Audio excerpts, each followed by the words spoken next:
তো গাইস আমাদের ট্রেন কিন্তু মোটামুটি রেডি হয়ে গেছে। দেখো আমাদের দাদা পুরোপুরি রেডি করে দিয়েছে, মামা ভাগ্নে পুরো একদম কাজে জোরদার করে রেডি করছে। 12টার বেশি বাজে, এখন আমাদের ম্যাগি রেডি হচ্ছে আর আমাদের ট্রেন এখানে রেডি হয়ে গেছে। দেখো গাইস কত সুন্দর লাগছে ট্রেনটা। এখানে রাত্রে এখানে সবাই থাকবে। তো হে গাইজ, গুড ইভিনিং। কেমন আছো সবাই? আশা করি ভালো আছো। তো গাইজ আজকে আমাদের সেই পিকনিক, আমরা অনেকদিন ধরে চেষ্টা করছিলাম যে আমাদের পিকনিক করবো, কিন্তু হচ্ছিল না। তো আজকে সেই পিকনিকটা হচ্ছে, কারণ আমরা এখন রেস্টুরেন্ট বন্ধ করে এখন চলে যাবো আমি গৌতমদার রেস্টুরেন্টে। তো সেখান থেকে যাবো দাদাদের বাড়ি, সেখানে পিকনিকটা করবো। তো ভিডিওটা তোমরা লাস্ট পর্যন্ত দেখো, অনেক মজাদার হতে চলেছে। তো গাইজ আমাদের এখন পিকনিকের জন্য এখন রেডি হচ্ছে সবকিছু। আমি রেস্টুরেন্ট থেকে চলে আসলাম দাদাদের বাড়িতে, আর দাদাদের এটা হচ্ছে বেলকনি, দেখতেই পাচ্ছ। এখানে আমরা পিকনিক করবো আজকে রাত, আমরা এখানেই থাকবো, এই ট্রেনটে থাকবো। আর দাদা এখন ট্রেন রেডি করছে, আর আমাদের সাথে গাইজ ভাগনাও চলে আসছে। আজকে ভাগনাও আমাদের সাথে থাকবে। আর দাদা হট করে কি এমন প্ল্যান হলো যে আজকে পিকনিক করতে হবে? এর কারণটা হচ্ছে অনেকদিন ধরে ভাবছি হবে কিছু একটা পিকনিক টিকনিক, কিন্তু হয়ে উঠতেছে না, আমাদের কাছে সময় হয় না। তো আমরা আজকে শুরু করে দিলাম। আজকে কোনো হুটহাট করে প্ল্যান, মানে আমাদের কোনো কারোর সাথে কোনো যোগাযোগ নেই। রাত্রে আমি বললাম দাদা আজকে তোমাদের ওখানে থাকবো। তো দাদা আমাদের একদম মানে দেখি রেস্টুরেন্ট বন্ধ করেই আমাদের আমাকে বাড়িতে নিয়ে আসছে। তো এখানে আমাদের পিকনিকের আয়োজন হচ্ছে।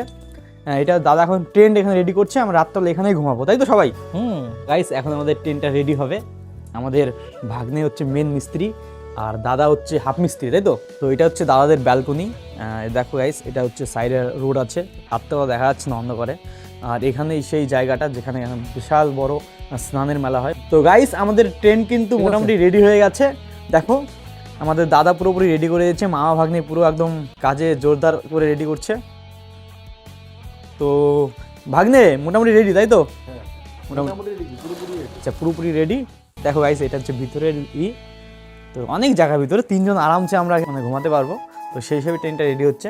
তো গাইস এটা হচ্ছে দাদার রুম, দেখতেই পাচ্ছ এটা দাদার রুম। এখানে ঠাকুরঘর আছে, আর এটা তোমার বেলকনির ভিতরে হচ্ছে আমাদের ট্রেন লাগিয়েছে দাদা। তোমরা ভিডিওটা অবশ্যই দেখো লাস্ট পর্যন্ত, আর ভিডিওটা না দেখলে পুরোপুরি মিস করবে। সত্যি বললাম আজকে অনেক কিছু করবো আমরা, রান্নাবাড়ির থেকে শুরু করে মজা আড্ডা সব কিছু করবো।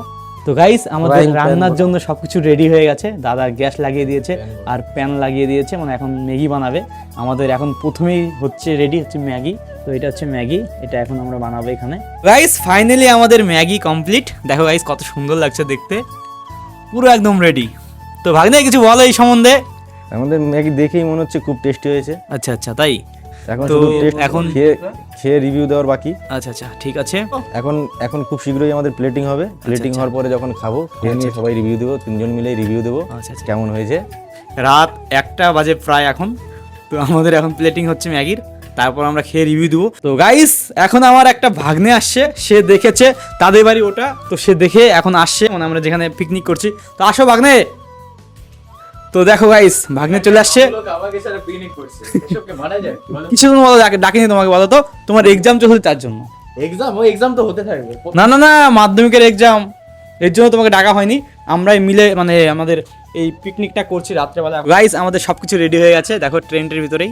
তো আমাদের ভাগ্নে, আমাদের দাদা, এটা আমাদের নতুন ভাগ্নে জয়েন হয়েছে আমাদের ছোট ভাগ্নে এই পিকনিকে, ছোট ভাগ্নে। তো প্রথমে ভাগ্নেই হচ্ছে রিভিউ দিবে।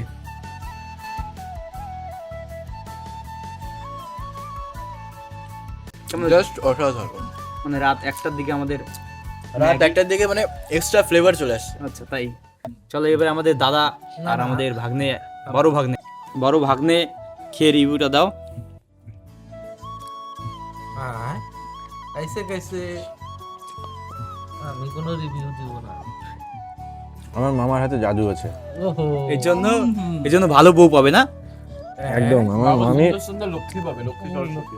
আই বাহ, ऐसा है क्या? চলো তাহলে আমিও একদম, খেয়ে একদম। রিভিউটা দেই যে কেমন হয়েছে।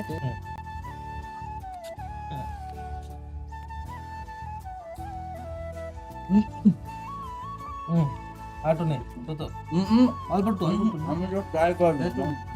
তাই রুটিটা সত্যি দাদা তোমার হাতে জাদু আছে, তুমি সুন্দর একটা বউ পাবে, সত্যি বললাম। এটা বেশি হয়ে গেল না? অমাইক হয়েছে, অমাইক, মানে একেবারে কিছু বলার নেই। লক্ষ্মী জ্ঞানে এত রাত্রেবেলা, এখন বাজে 1টা প্রায়, বা 1টা বেজে গেছে, এত টেস্টি হয়েছে কি বলবো তোমাদের। তো হে গাইস, আমাদের খাওয়া দাওয়া পুরোপুরি কমপ্লিট হয়ে গেছে, এখন আমরা ঘুমাবো। আর তার আগে তোমাদের একটা কিছু বলি, তো সেটা হচ্ছে যে টেন্টে যে থাকার যে একটা মজা, সেই মজাটা গাইস অন্য জায়গায় কোথাও পাবা না। তো গাইস তোমরাও এইভাবে মাঝে মধ্যে টেন্ট মানিয়ে মজা করতে পারো বা পিকনিক করতে পারো। গাইস আমাদের যে এই পিকনিকটা আমাদের একদম হুটহাট করে প্ল্যান হয়ে গেছে, কারণ আমি রেস্টুরেন্ট বন্ধ করে দিয়েছি। তারপরে দাদাকে ফোন করেছি, দাদা এমন চলো আজকে পিকনিক করবো রাত্রেবেলা। তো দাদা বলে ঠিক আছে চলে আয়।